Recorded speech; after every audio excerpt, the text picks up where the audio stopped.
Salud amigos, tripulantes de nuestra querida, contaminada y única nave espacial.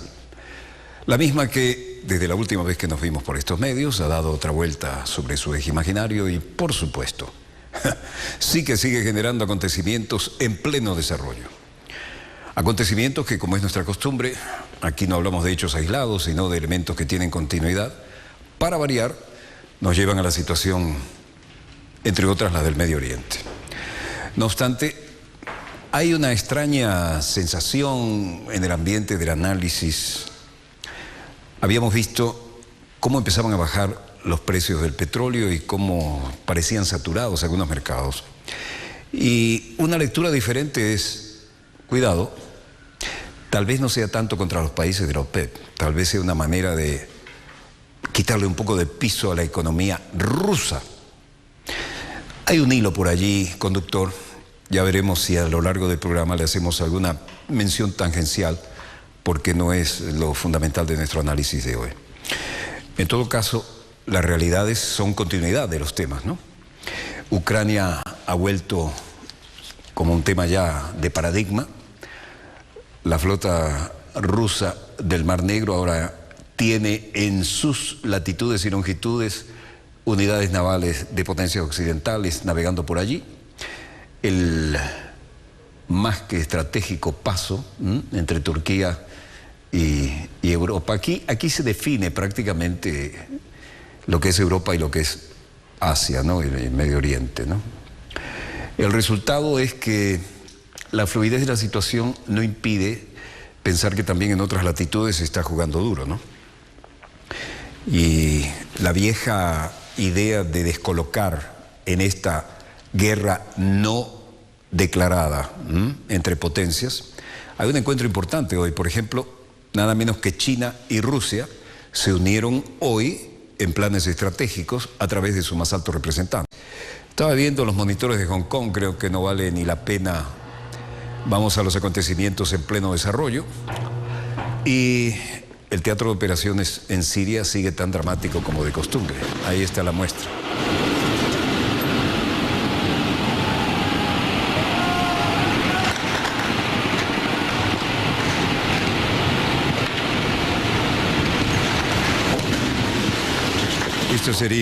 Eso sería Al-Dajroj, puntos de donde lo estamos viendo.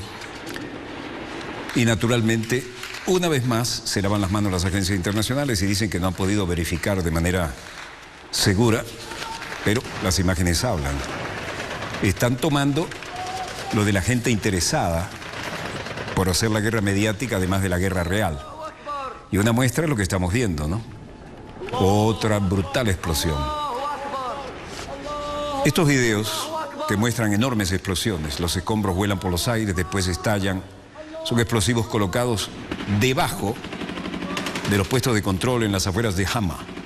Son videos subidos a las web el lunes 13 de octubre y el martes 14 y muestran a los grupos rebeldes sirios luchando contra las fuerzas del gobierno sirio en medio de una escalada de violencia que ya ha destrozado medio país.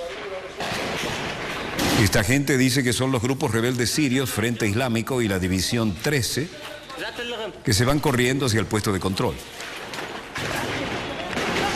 Un tercer videoclip muestra combatientes y dicen que son de la División 13. Se les ve disparando armas automáticas alrededor de una pared hacia las fuerzas del gobierno, envueltos en humo, después de la explosión en el puesto de control de Al-Dajroj.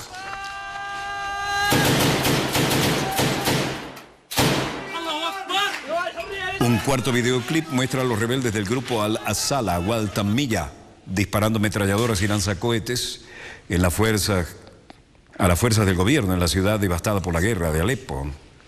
Como de costumbre, las agencias dicen, vean ese punto rojo, es la dirección de tiro.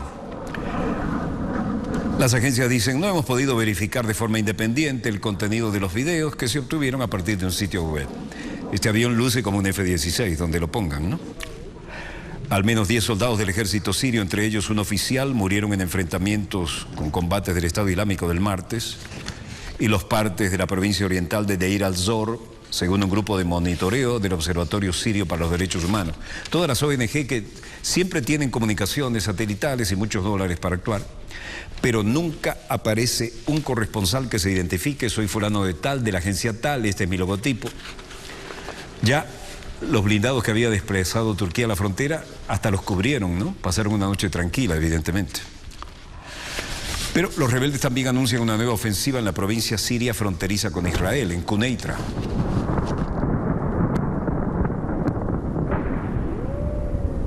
Los rebeldes habían anunciado, los de varias facciones islamistas sirias, el comienzo de una nueva ofensiva en la provincia de Quneitra, fronteriza con los Altos del Golán, por el lado de Israel, para ampliar el territorio que tienen bajo su control y aproximarse a Damasco. Para esta gente, ver los combates es como ver de lejos un partido de fútbol. Es insólito. En un comunicado publicado en Internet, el Frente de los Seguidores del Islam y la Brigada de Al-Furqan, entre otros, declararon la creación de una sala conjunta de operaciones para iniciar la batalla llamada Castigo de la Justicia, con el objetivo de aumentar las zonas liberadas y acercarse a Damasco. Quneitra ha sido escenario en los últimos meses de combates entre grupos islamistas y el ejército sirio. Los insurgentes quisieran tomar el control del área de Tal Karum y la localidad de Yaba, próxima a la carretera que une Quneitra con la capital, para llegar a las puertas de Damasco por el oeste, dicen ellos.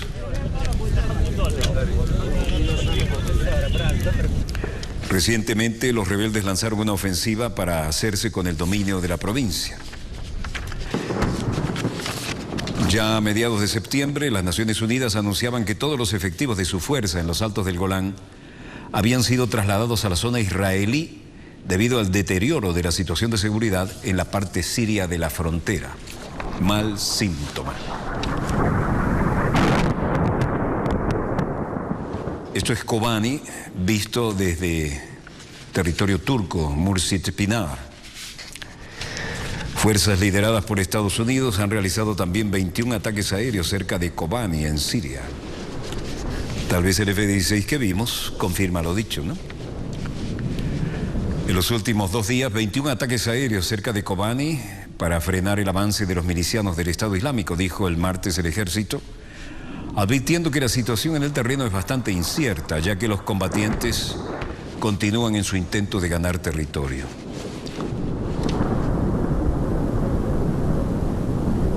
Los ataques de lunes y martes, que también incluyeron aviones de combate de Arabia Saudita, destruyeron 2 áreas de milicianos y dañaron 3 edificios del Estado Islámico y afectaron a otros 3 complejos, según dijo el Comando Central de Estados Unidos. Comando Central de Estados Unidos, el CENTCOM, en un comunicado. Se trató de un número inusual de ataques aéreos, anunciado desde que aviones militares estadounidenses, por algo el F-16 que identificamos, comenzaron la ofensiva contra combatientes del Estado Islámico. Mientras las fuerzas de la coalición lanzaban 21 nuevos ataques cerca de Kobani. En Zuruk, Turquía, se llevan a cabo los funerales de combatientes kurdos en la frontera siria.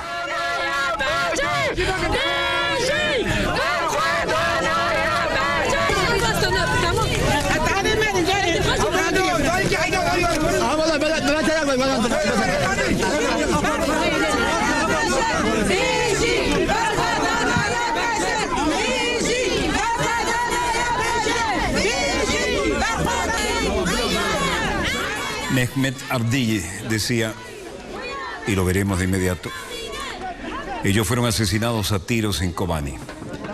Fueron asesinados por militantes islamistas. Ellos son nuestros mártires y vinimos a rendirles homenaje y presentarles nuestro respeto. Allahu Akbar. Allahumma salli ala sayyidina. Allahu Akbar.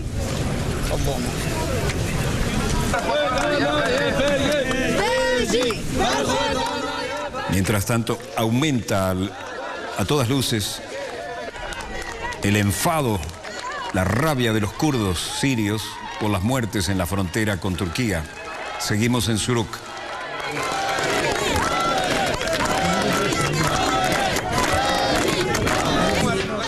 Con los suministros médicos agotados en Kobani, la ciudad del norte de Siria, destruida por la guerra, el activista kurdo Bleza Omar llevó a 3 compañeros heridos en la batalla contra los combatientes del Estado Islámico directamente a la frontera para enviarlos o intentar enviarlos a un hospital turco. Y dijo, pasaron las siguientes 4 horas viendo cómo morían, uno por uno. Esas heridas eran tratables, pero los guardias de la frontera turca rehusaron dejarnos pasar. Para mí está claro que murieron por esperar tanto.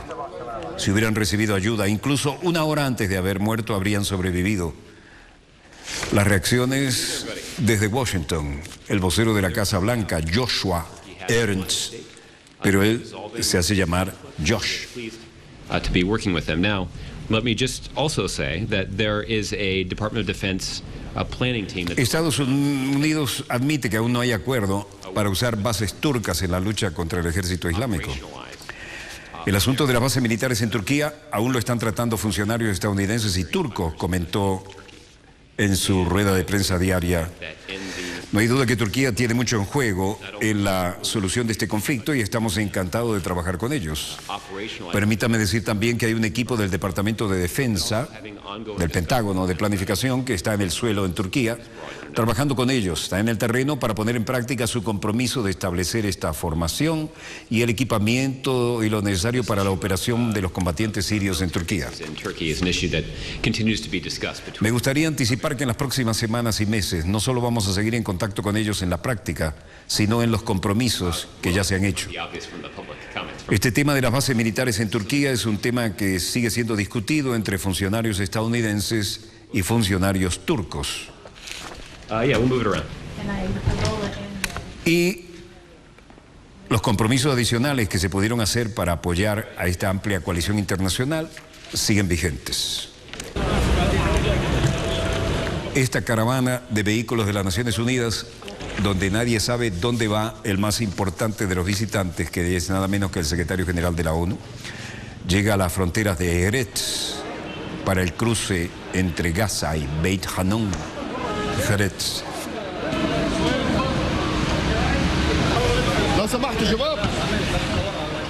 Se reúne con el Consejo de Ministros en el lado palestino y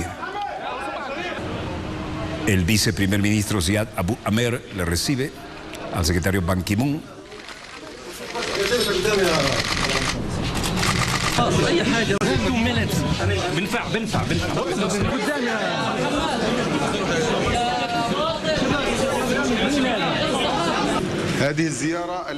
Ziad Abu Amer dice, esta visita tiene lugar durante un momento muy importante, es la confirmación de la reconstrucción de Gaza después de la enorme destrucción debido a la última guerra de Israel contra la Franja de Gaza.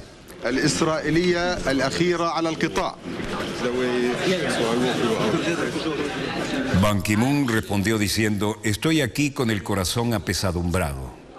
La destrucción que he visto mientras venía aquí está más allá de toda descripción que yo pueda hacer.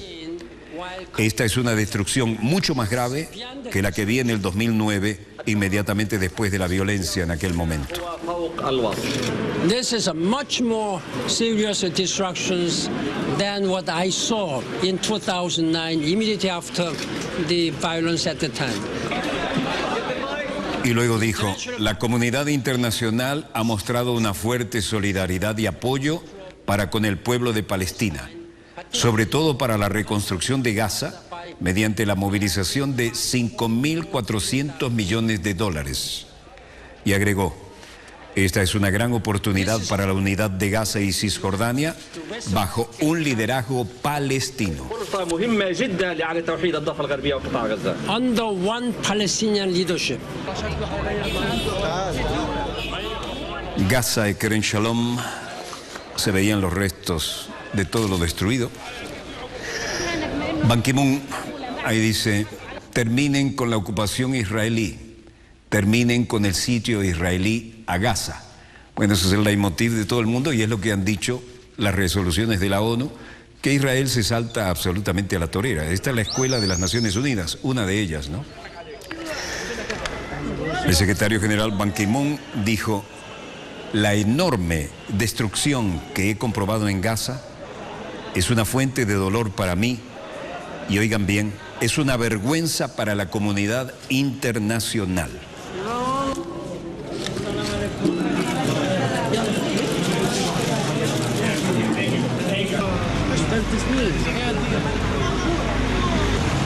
La gente se refugia en los lugares con la bandera de las Naciones Unidas pensando que serían respetados. No siempre fue así.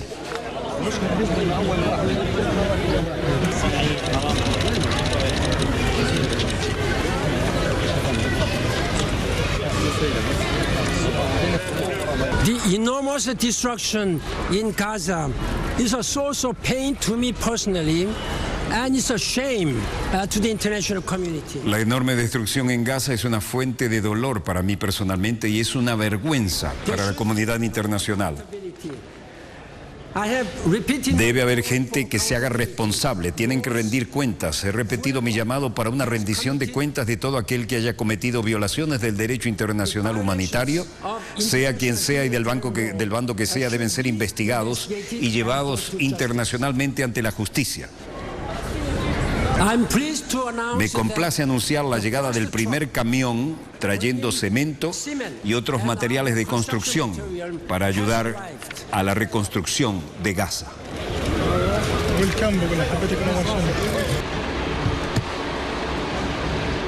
Y luego dijeron, este es el precio, ¿no?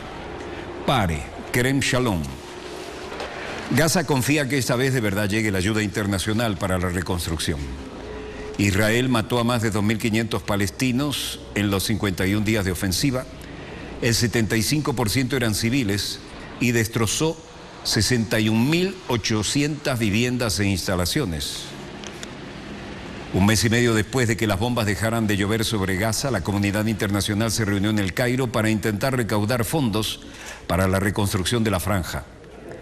Israel mató a más de 2.500 palestinos en 51 días de ofensiva. El 75% eran civiles. Destrozó 61.800 viviendas e instalaciones, tanto públicas como privadas, lo que ha provocado que más de 10.000 personas sigan viviendo en refugios provisionales. Y en el discurso de apertura de la cumbre de donantes, el presidente palestino Mahmoud Abbas llamó a la responsabilidad de las partes para facilitar la recuperación. El imán Abdel al-Fattah Dariyah, ahí en la pared decía precio a pagar, un mensaje de la ultraderecha israelí. El imán decía, los fieles que acudieron a orar por el tiempo del amanecer les sorprendió que la primera planta donde las mujeres rezan de esta mezquita fue quemada. Más tarde descubrimos que los colonos israelíes fueron los que quemaron la mezquita. Llegaron alrededor de las 12 y quemaron la mezquita y esta no es la primera vez. Precio a pagar. Esta es la frase característica de uno de los grupos de la ultraderecha de Israel. Un incendio criminal en la mezquita de Cisjordania imputado a los colonos israelíes de la ultraderecha. Parlamento del Reino Unido dio un campanazo. Por una abrumadora mayoría dijo que había que reconocer al Estado palestino. Tal vez venga algo de la época de la mala conciencia del mandato británico en Palestina y lo que barrieron detrás y debajo de la alfombra. El Parlamento británico dio luz verde a la iniciativa con una abrumadora mayoría, 274 votos por el sí y 12 en rechazo. Se trata de una resolución simbólica, 2 semanas después de que el nuevo gobierno socialdemócrata de Suecia anunciara que será el primer miembro de la Unión Europea en reconocer a Palestina como Estado independiente y soberano dentro de las fronteras previas a la guerra del 67. Eslovaquia, Hungría y Polonia ya lo habían hecho. En total, 130 países han reconocido al Estado palestino y los que se niegan a hacerlo son Estados Unidos, Canadá, Australia, Japón y algunos de sus aliados menores en el planeta y Europa Occidental. Abrumadora mayoría, los legisladores votaron 274 contra 12. Queremos reconocer al Estado palestino. Eso fue primera plana en los diarios israelíes hoy. En Jerusalén, uno de los residentes, Adi, decía, luego de ver la noticia en los periódicos de la mañana, pienso que esta decisión del Parlamento británico de reconocer al Estado palestino es una decisión prematura. Puede ser una consecuencia inevitable pero no es algo que se pueda decir por un gobierno extranjero que no es parte de este conflicto. ¿Ah, no? Y no es consecuencia de lo que dejaron atrás los británicos durante el mandato británico en Palestina, antes de lo que hoy es Israel fuera Israel. State is a premature decision. It may be an inevitable consequence of this process, but it's not something that can be decided by a foreign government that's not a side of this conflict. No es algo que se pueda decidir por un gobierno extranjero que no es parte de este conflicto. Vaya que sí. Y muertos que puso. Y este no identificado caballero dice, creo que es un gran error histórico como lo hicieron en los últimos años, que han perdido una gran cantidad de países, que van a perder la relación con Israel. Y creo que el primer ministro británico David Cameron debe cambiar de idea y volver atrás y decir que él no lo hace y él no cree en esta iniciativa. Kibbutz Nirim, secretario general de las Naciones Unidas, en grandes blindados y con grandes escoltas, viene a visitar uno de los kibbutz más significativos y es recibido con toda la escolta de las fuerzas militares de Israel. Allí, Ban Ki-moon fue bastante claro. He repetido el dicho de que los ataques con cohetes matan a la población civil y no es aceptable. Acá lo llevaron a mostrar algunos de los túneles que partían de la Franja de Gaza.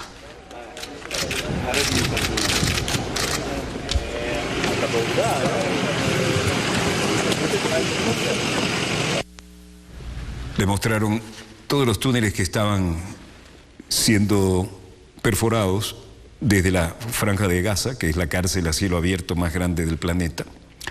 Una manera de salir, entrar furtivamente. Toda una exposición gráfica preparada para el caso. Y al terminar dijo, he repetido y he dicho que los ataques con cohetes matan a los civiles. Y eso no es aceptable, refiriéndose a los cohetes que lanzaban desde la Franja de Gaza. Deberían ser condenados. Nadie debería vivir en la constante amenaza o en el constante temor por esos cohetes. Y los penetrantes túneles subterráneos son alarmantes. Is not acceptable, should be condemned. Nobody should live under constant threat or fear by this rocket and the penetrating, alarming underground tunnels. I was shocked and alarmed. Mientras tanto, coincidía con la festividad de los tabernáculos, peregrinación en el desierto, festividad judía llamada también fiesta de las cabañas o de los tabernáculos, que se celebra a lo largo de 7 días en Israel. 3 de septiembre, octubre, ¿no? Festividad de origen bíblico que rememora las vicisitudes del pueblo judío durante su deambular por el desierto y la precariedad de sus condiciones materiales, simbolizada por el precepto de morar en una cabaña provisoria o sukkah, luego de liberarse de la esclavitud en Egipto. It's an happening, it's a holiday, we're coming with the children, it's a nice... Es un acontecimiento, es un día de fiesta, queremos ir con los niños, es un bonito festival, nos amamos, venimos todos los años con los niños, nos encanta aquí en Jerusalén, es agradable, Israel está bien, todo está bien. Elizabeth, que venía de Holanda, fue bastante más contundente, como todo aquel que no está allí defendiendo, pero quiere ser, como decían algunos cuando estuvimos allá, a veces los que están afuera quieren ser más judíos que nosotros, pero lo que hacen es mandar dinero. Nosotros somos los jóvenes que hacemos la guerra y vamos a morir por ellas, por las decisiones que toman los viejos.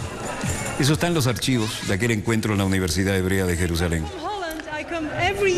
Acá está Elizabeth diciendo, yo vengo de Holanda y vengo todos los años con Sukkot a apoyar a Israel. Israel no está de pie por sí sola, está de pie detrás de ustedes. Y saben que oramos todos los días. Mi marido y yo rezamos todos los días para que la paz sea en Israel, dentro de sus fronteras y también para sus niños, para defender su país. Estamos orgullosos de ustedes. Within your borders and also for your boys who defend your country, we are proud of you. Hag Sameach, en todo caso.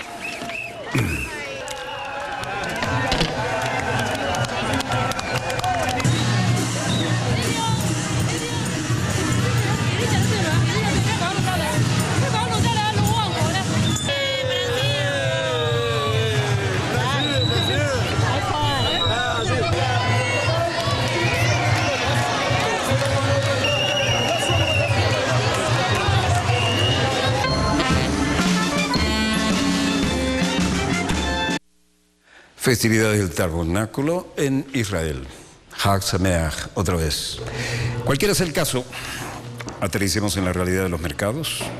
Como es costumbre, al finalizar nuestro primer bloque, se enfría la protesta en Hong Kong. China no ha pisado esa provocación, no lo reprime. Sencillamente ya los estudiantes como que se están aburriendo, ¿no? No, creo que no merece conectarnos con Hong Kong. Han tenido que acampar y ya es el mismo trozo que muestran todos los días, cada vez más chiquito. Vamos a mostrarlo, señor director. Hong Kong. Cuando decimos acontecimientos en pleno desarrollo, son en pleno desarrollo. Esto que usted está viendo está ocurriendo ahora en Hong Kong. Y la protesta se reduce a esto. Menos de 100 metros de carpitas y se acabó la protesta. Y nadie los reprimió. Creo que fue un intento de revolución de colores, tal vez, ¿eh? Ahora el colorido está en las carpas. ¿Volvemos a estudio, señor director? Beijing ha dicho, no los vamos a reprimir, que se desgasten solo, y parece que funcionó. Hablábamos de los mercados locales. El precio del crudo venezolano estable, $82.72. El precio de la cesta OPEP baja levemente a 85,93, en igual tendencia al West Texas, en 81,93. El Brent del Mar del Norte, malas noticias para su graciosa majestad británica, baja a 85,14. En esta inestabilidad natural que suba un poco la onza Troy de oro, que cierra a 1.235,95. Sigue subiendo el café, ¿eh? El quintal quedó a 222,35. Igual tendencia del cobre, 6.810 la tonelada. Y el níquel, para nuestros productores que lo solicitaron, 16.390 redondos la tonelada, también al alza. El euro, 1,27 respecto a la divisa estadounidense. Nada en los monitores que mejore lo que les hemos mostrado o lo que tenemos preparado. Volvemos en instante con el segundo bloque, no se lo pierdan, son acontecimientos en pleno desarrollo. Ya volvemos.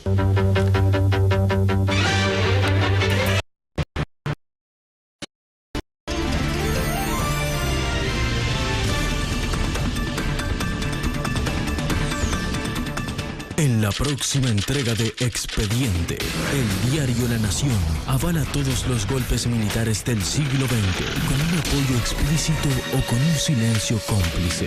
En el golpe del 76 sí La Nación tuvo un rol muy claro de apoyo a todas sus políticas, a sus políticas económicas, pero también a la política represiva. Expediente, La Nación, tinta de la oligarquía, hoy solo por Telesur.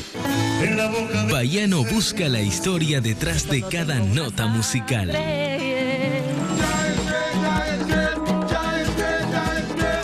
La cultura que envuelve cada movimiento.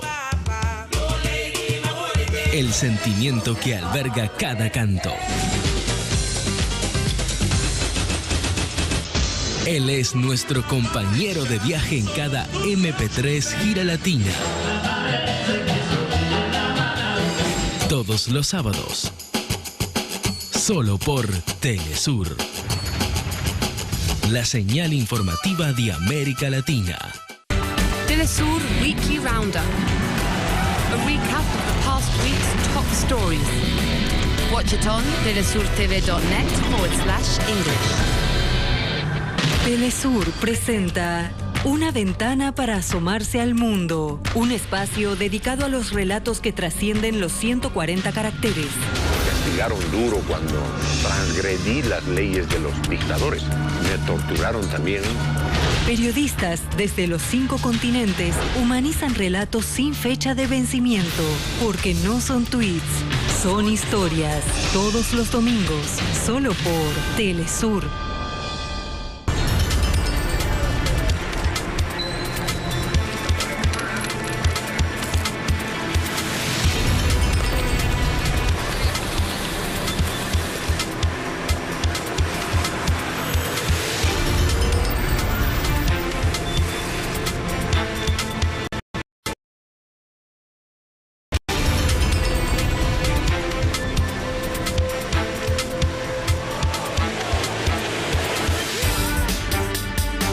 need to understand the world we live in.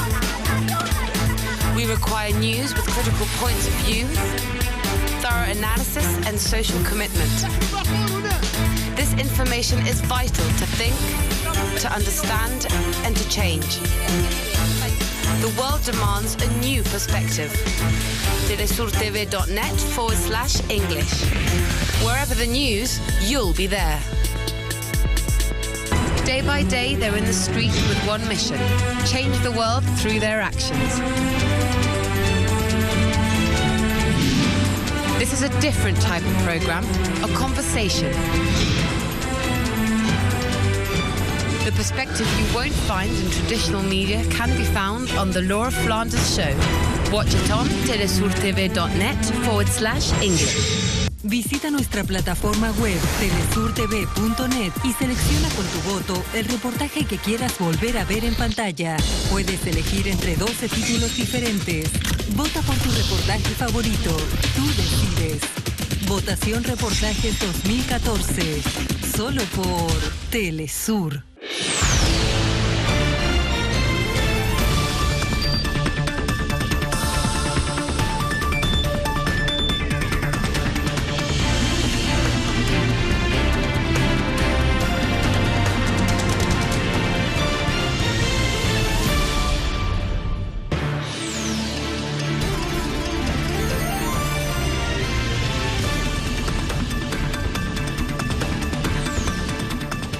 Volvemos con más acontecimientos en pleno desarrollo. Y si no lo saben, porque están fuera de fronteras, recuerden que la Organización de Países Exportadores de Petróleo, la OPEP, que por primera vez reivindicó a los países productores, fue creada por Venezuela, ¿no? Y fue creada por un gran visionario venezolano, por supuesto. Ya hablaremos de eso en su momento. Pero estos temas no nos quedan tan lejanos, ¿no? Porque cuando hablamos de Ucrania, por ejemplo, frecuentemente explicamos que por Ucrania pasan cantidad de gasoductos y oleoductos hacia Europa. Es decir, que lo que está pasando en Ucrania, entre otras lecturas posibles, hay una guerra contra el rublo. Lo veremos en este segundo bloque, por lo menos una insinuación. Hay una regla, hay que atacar la moneda rusa o que hay que alterar las fuentes de suministros de petróleo. ¿Quiénes ganan con esto? Por lo demás, las lecturas siempre tienen diversas versiones, ¿no? Pero qué casualidad que se haya desplazado el centro de tensión hacia Ucrania, que nunca era noticia. Y aquí estén los gasoductos, los oleoductos. Y ya los viejos imperios, hay que recordarlo una vez más, hicieron guerras legendarias como la de la península de Crimea, donde se estrellaron vergonzosamente los soldados del Imperio Británico, que no tenían... Primero, no había enfermería en esa época. Segundo, aparece por allá algo de la leyenda de Florence Nightingale. Los soldados se tenían que curar entre ellos como pudieran. No tenían ni siquiera uniformes adecuados para el lugar y las temperaturas, según la época del año. Crimea, desde 1853, fue rivalidad entre las áreas de influencia de los imperios de Europa. Y volvemos a lo mismo en el 2014. Veamos los acontecimientos en pleno desarrollo y otras lecturas de esto a lo largo de este segundo bloque. Obviamente Kremlin, estamos en Moscú, y desde luego... Aquí ha pasado, bueno, están pasando cosas, ¿no? Se las vamos a mostrar en pleno desarrollo. Cuando dos grandes potencias como China y Rusia se dan abrazos, hay que prestarle atención.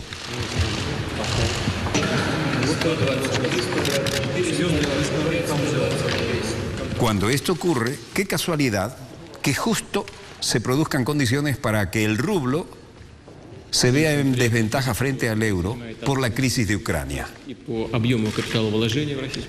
El rublo ruso, afectado por Ucrania y por sus consecuencias negativas sobre la economía de Rusia, cayó a su mínimo histórico en las últimas horas ante el euro. La moneda única europea superó los 51,20 rublos, un récord que databa de marzo al integrarse Crimea a Rusia para subir a 51,258. Cotización inédita. Poco antes, la presidenta del Banco Central ruso, Elvira Nabiullina, había rechazado la idea de aplicar una tasa de cambio fijada por la institución, que según ella ha gastado 6.000 millones de dólares en 10 días para sostener la divisa nacional rusa. La desvalorización del rublo obedece además a la fuerte caída de cotizaciones del petróleo, lo que venimos diciendo hace días. ¿Quién está saturando los mercados y bajando el petróleo? Pero esta reunión de Rusia y China no es casualidad. Vladimir Putin dijo aquí: estoy muy feliz de señalar que China tiene una de las posiciones de liderazgo en la escala de la inversión de capital en la economía de Rusia.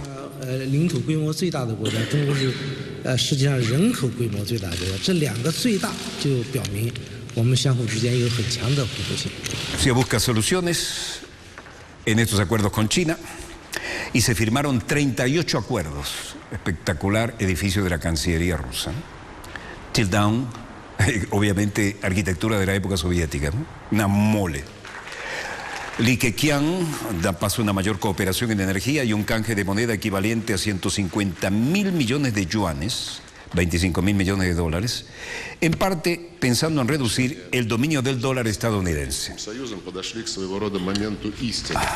Aquí hay toda una de las razones por las cuales China ocupa el cuarto puesto después de Chipre, Luxemburgo y Países Bajos. Estos son los dos países con régimen fiscal favorable, y está claro que nuestro propio capital está regresando de allí, y es la exportación, la repatriación de capital. De hecho, China tiene el primer lugar y el aumento del año anterior fue de 15%, y eso es un indicador muy bueno. Само собой, мы не собираемся обсуждать некие критерии снятия санкций. Кто их ввел, тот их и должен отменять, а выполнять... Los traslados, se firmaron estos tratados importantes con China, que son los primeros y exitosos en el cambio hacia el este de Moscú, ordenados por el presidente Vladimir Putin para evitar el aislamiento debido a las sanciones, desde que ambos gigantes alcanzaron un acuerdo de 30 años y 400.000 millones de dólares en suministro de gas en mayo. 400.000 millones de dólares el acuerdo en suministro de gas. Considero importante que a pesar de la difícil situación estamos abriendo nuevas posibilidades, dijeron los rusos.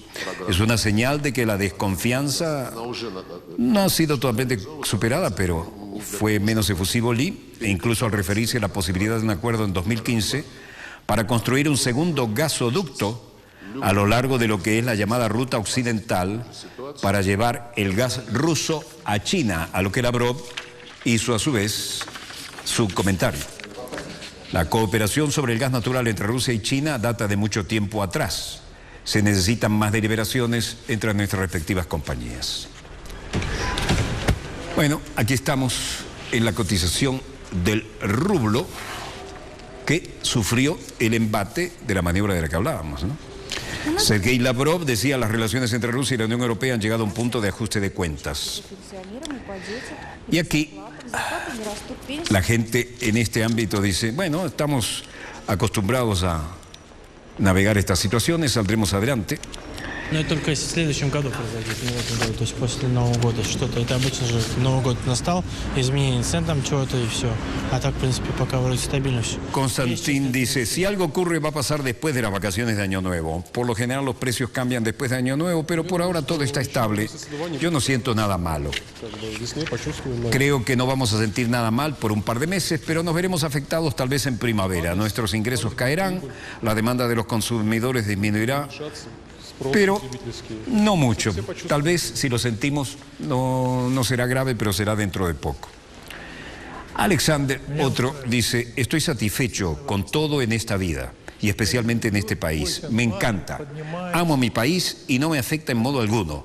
Tal vez sí afecta a los otros, pero yo no lo siento. И для меня это никак не кажется. Конечно, наверняка это может быть, влияет как-то, но я этого не замечаю. En otras latitudes hay otras lecturas, y en general Vladimir Putin había dicho: China ocupa el cuarto puesto después de Chipre, Luxemburgo y Países Bajos, y estos son todos los países con régimen fiscal favorable. Y está claro que nuestro propio capital está regresando de allí. Y el German Greff del Sberbank como presidente dice, en primer lugar, no tiene sentido ahora tratar de influir en la tasa del rublo, y en segundo lugar, los principales factores que influyen en la tasa del rublo son factores globales y el estado de la economía. En mi opinión, la política implementada por el Banco Central es ideal cuando estamos hablando de la gestión de los tipos de cambio de divisas. Y la economía es autoajustable. Procesos muy complejos están en marcha. Durante los últimos 6 meses han ocurrido muchos factores que cambiaron el estado anterior de la economía. Ya todos nosotros nos ajustamos a tales factores flexibles como una tasa de cambio del rublo. ¿Todos vamos a quedar atrapados en esa situación? No sé. La tasa de cambio del rublo nos lleva a la autorregulación. То мы окажемся зажатыми в ситуацию. А курс рубля как раз он приводит к саморегулированию.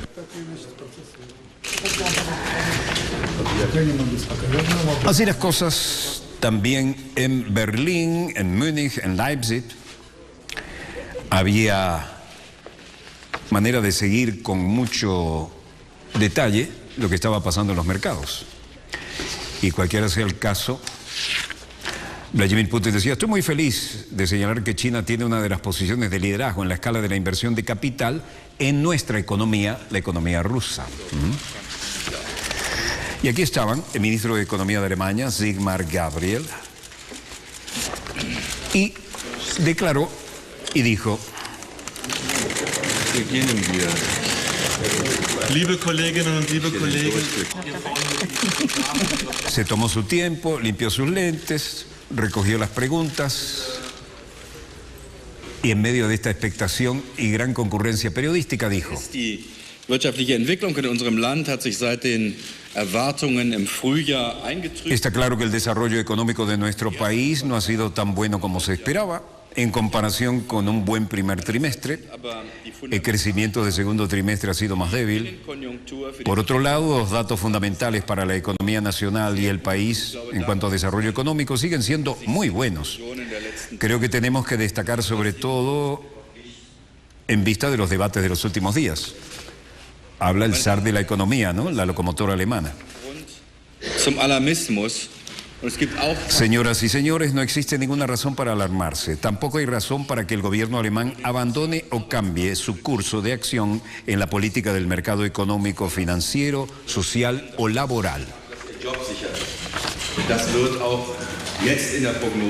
Ucrania no podía faltar en las preguntas. Insbesondere die Krise in der Ukraine hatte sich zwischenzeitlich. En particular, la crisis en Ucrania ha empeorado, lo que significa que la Unión Europea y otros estados se vieron obligados a reforzar sus esfuerzos diplomáticos con sanciones económicas contra Rusia. Todos sabíamos que estas medidas y el potencial de la reacción de Rusia a ellos no lo haría dejar de tener impacto en el desarrollo económico. De hecho, nuestras exportaciones a Rusia han caído significativamente en el primer semestre del año. Bueno, Sigmar Gabriel reconoce el impacto de la reacción de Rusia y, por supuesto, como uno de los países de industria pesada, también está pagando el costo de esta iniciativa. Hay estancamiento en la zona euro y Alemania ha rebajado sus previsiones de crecimiento para este año y también para el año que viene.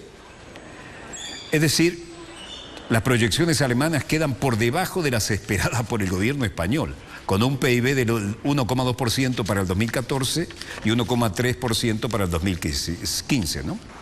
Alemania rebajó sus previsiones hoy de crecimiento para este año y el que viene. El gobierno alemán prevé un crecimiento para el 2014 de 1,2%. Luxemburgo.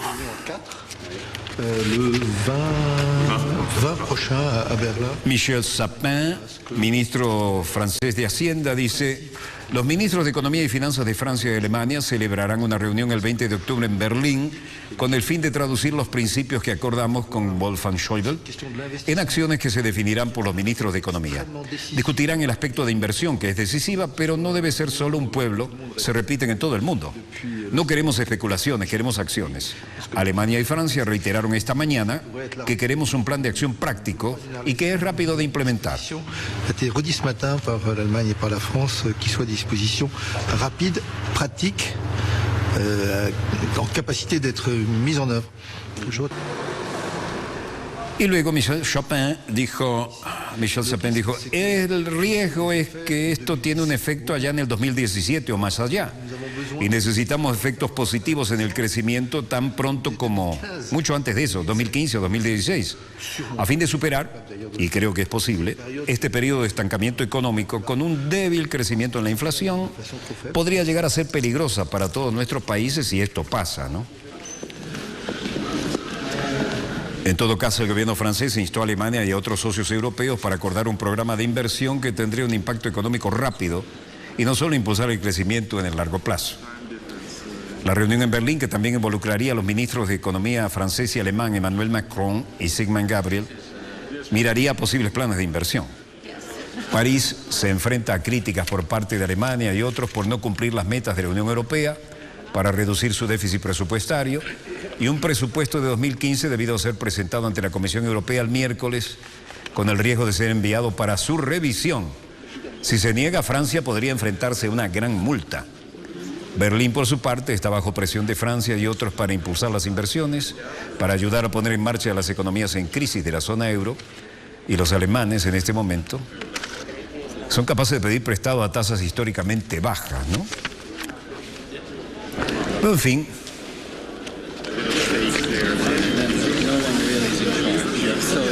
los grandes burócratas están reunidos.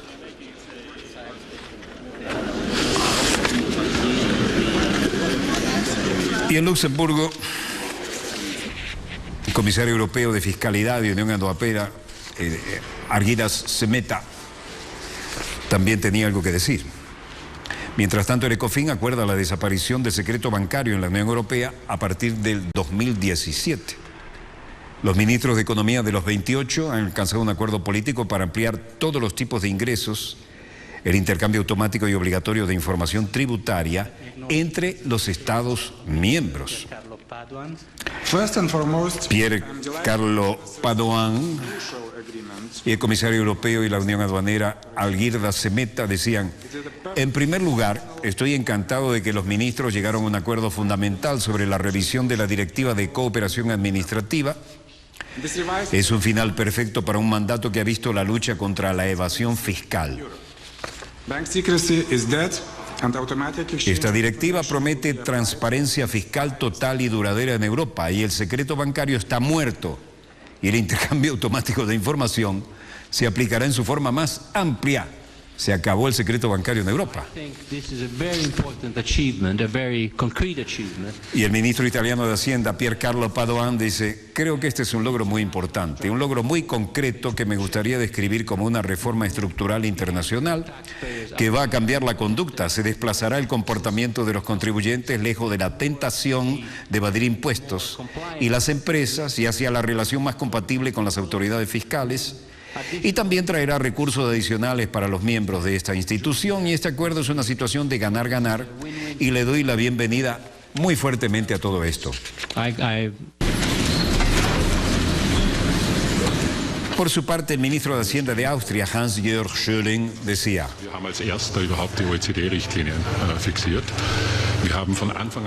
apoyamos plenamente el intercambio electrónico de datos, que fueron los primeros en implementar la OSDE, la Organización para la Cooperación y el Desarrollo. Hemos dicho desde el principio que tenemos un problema técnico, porque en el momento en que se tienen intercambios de datos entre los bancos y los ministerios, por lo que necesitamos para construir una infraestructura común. Así como un compromiso que hemos propuesto que vamos a obtener un año más, y que los intercambios entre el gobierno y los bancos se entregarán tan pronto como esto sea técnicamente posible. Bueno, aquí estamos en el Ministerio de Relaciones Exteriores de Francia. La ECOFIN acuerda la desaparición de secuestro bancario en la Unión Europea a partir del 2017, era la gran noticia, ¿no? Pero en París, Laurent Fabius se encontraba con Sergei Lavrov. El canciller francés se reunió con su homólogo ruso y se dieron la mano y posaron ante las cámaras para luego dirigirse a la importante reunión que tuvo lugar poco después en la Cancillería Gala. Y sostuvieron conversaciones con el secretario de Estado John Kerry en medio de las tensiones este-oeste sobre Ucrania, ¿no? Uno de los participantes en la reunión había sostenido esas reuniones. Ucrania, Estados Unidos y la Unión Europea han acusado a Rusia de apoyar a los separatistas en el este del país, incluyendo armas y financiación sobre el terreno. Moscú ha negado de plano estas afirmaciones, pero ambas partes han negociado sanciones casi obligando a Rusia a una recesión.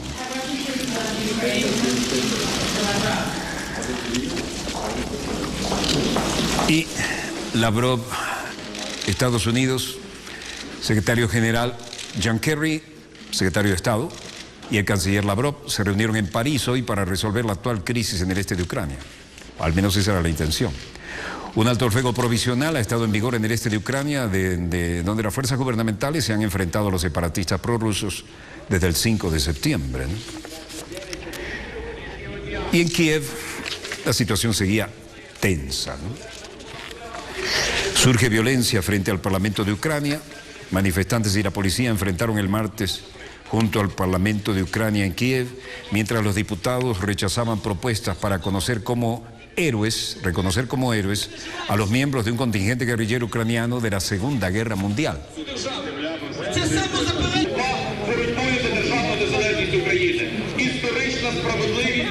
Miles de seguidores del Partido Nacionalista Svoboda se manifestaron ante la capital en la celebración del ejército insurgente ucraniano, cuya lucha por la independencia nacional se vio opacada por su colaboración con los nazis de entonces.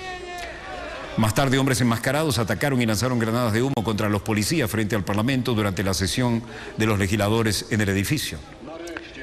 El Ministerio del Interior indicó que la policía detuvo a 36 personas.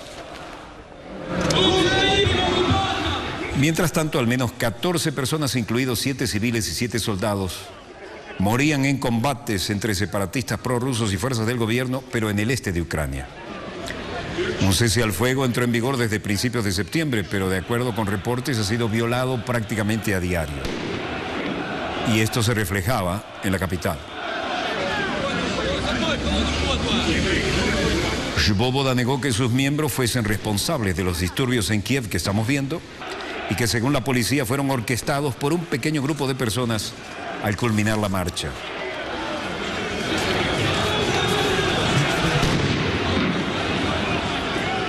Los violentos disturbios opacaron la aprobación de leyes con las que el gobierno espera se logre contener la incontrolable corrupción que por mucho tiempo ha obstaculizado a la anémica economía ucraniana. El presidente Petro Poroshenko exhortó a los legisladores a mantener el combate contra la corrupción, un problema que dijo es la corrupción aquí es tan importante como el terrorismo. Una ley respaldada por 278 de los 303 diputados registrados creó un buró anticorrupción para combatir los sobornos. Otras disposiciones aprobadas incluyeron leyes para frenar el lavado de dinero y para incrementar la transparencia corporativa.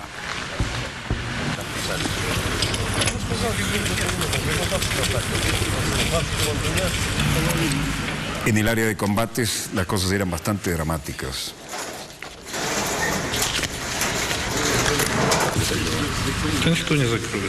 Esto ocurría en Sartán, en Ucrania.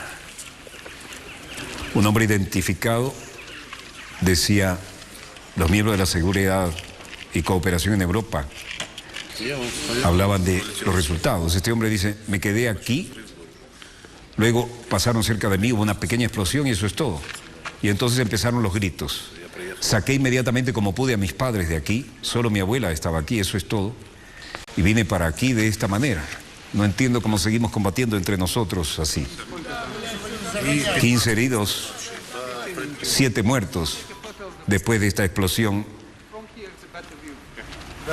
Y esto en medio de una procesión funeral. Las autoridades de la ciudad costera de Mariupol dijeron que las víctimas fueron golpeadas cuando se reunieron para un funeral en el pueblo cercano a Sartán. Esto es Australia. Pero el ministro le pregunta a un reportero, usted dio a entender que iba a tener una confrontación física con el ruso Vladimir Putin. ¿Por qué eligió un término tan cargado? ¿Usted realmente va a seguir adelante con eso? Bueno, vamos a tener una conversación muy robusta, una conversación muy robusta, porque claramente 38 australianos inocentes fueron asesinados. Esto fue una atrocidad. No era una tragedia, fue una atrocidad, no fue un accidente, fue un crimen. Un avión derribado por los rebeldes apoyado por Rusia, utilizando equipo suministrado por Rusia. Así que voy a tener una conversación muy robusta con el presidente Vladimir Putin en caso de llegar a Australia. Bueno, esto trajo algunas burlas, ¿no? Por anunciar que iba a tener una agarrada con Putin durante la conferencia del G20. Voy a darle un shirt front, golpe frontal en el pecho, dijo al señor Putin. Pueden apostar a ello. Voy a decirle al señor Putin que varios australianos fueron asesinados. En Moscú, impertérrito, Vladimir Putin decía, estos acontecimientos han puesto de manifiesto la magnitud de la crisis del derecho internacional, las normas básicas de la Declaración Universal de Derechos Humanos y la Convención para la Prevención y la Sanción del Delito de Genocidio. Vean que no improvisa. Lee, la materia es delicada y dice, nos hemos convertido en testigos de un doble rasero en la evaluación de los crímenes contra la población civil en el noreste de Ucrania, de violaciones a los derechos humanos fundamentales, del derecho a la vida y la inmunidad personal. Aquí la gente de sujeto a tortura, violencia, los castigos humillantes, la discriminación y las decisiones ilegales. Para Vladimir Putin, los eventos en Ucrania revelaron la crisis del derecho internacional. Y en este discurso ante el Consejo Presidencial para los Derechos Humanos, Putin acentuó que muchas organizaciones defensoras de los derechos humanos hacen la vista gorda de manera hipócrita a las violaciones que se producen en el vecino país. Y lo que pasa actualmente durante la campaña electoral se trata de derechos electorales, como si no lo vieran. Palizas y humillaciones que se propinan a los disidentes. ¿Qué tipo de democracia está siendo impuesta en este territorio?, preguntó el presidente ruso. El gobierno de Cataluña mantiene el objetivo de organizar... Cataluña, siempre en busca de su independencia, Barcelona y Madrid, epicentros. Que hi haurà locals oberts perquè la gent hi pugui anar a participar. Artur Mas dice, el gobierno catalán mantiene el objetivo de organizar la consulta del 9 de noviembre del 2014. Significa que habrá centros de votación donde las personas pueden participar, urnas y papeletas. Esta es una consulta, pero tenemos que cambiar la manera de hacer eso. Pero el objetivo es exactamente el mismo que era antes. Para conocer la opinión de los catalanes sobre qué pasa con el futuro político de Cataluña, con la pregunta de dos partes que se acordó hace unos meses. Una consulta definitiva con todas las garantías solo será posible a través de elecciones acordadas por todos los partidos políticos, no el gobierno, que luego se transforman en referéndum con la lista y el programa conjunto. Consulta definitiva, amb plenes i totals garanties, només es pot fer a través d'eleccions que els partits, no el govern, transformin en un referèndum de facto. Este es el único camino que nos queda para mantener la consulta definitiva y que sea muy claro y preciso, que se escuche a nivel internacional. La consulta definitiva i que a efectes internacionals tothom la pugui llegir amb tota precisió. Es una excelente noticia si finalmente el referéndum no tiene lugar, decía Mariano Rajoy. Pero Cataluña vuelve por sus fueros y buscan la independencia. Y no son los únicos, ¿no? La cumbre del 2014. Puedo decir una cosa, el que no se celebre el referéndum, si efectivamente así es una excelente noticia. Es decir, España es una democracia, es un país avanzado y cumplir la ley es una obligación de todos y más de los que asumimos responsabilidades de gobierno. Por tanto, eso de confirmarse sería... Rajoy se mostró siempre seguro de que el referéndum independentista convocado en Cataluña para el 9 de noviembre no iba a tener lugar. Así que, con tono sosegado y pocas palabras, celebró la renuncia del líder catalán Artur Mas a organizarlo, renuncia a organizarlo, ¿no?, en contra de la ley. Es una excelente noticia, dijo. En todo caso, La suspensión oficial del referéndum no pone, sin embargo, fin al mayor problema político que un gobierno español ha tenido sobre la mesa en los últimos años: la mayor amenaza a la unidad territorial del país. Si algo ha dejado claro el proceso impulsado por Mas, es la fuerza del independentismo. Vean, entre los 7,5 millones de habitantes de Cataluña hay muchos ciudadanos que no se sienten españoles y que no quieren formar parte de España. Dan cuenta las multitudinarias manifestaciones sin precedentes en las que cientos de miles de catalanes han pedido estos últimos años poder votar sobre el futuro fuera de España.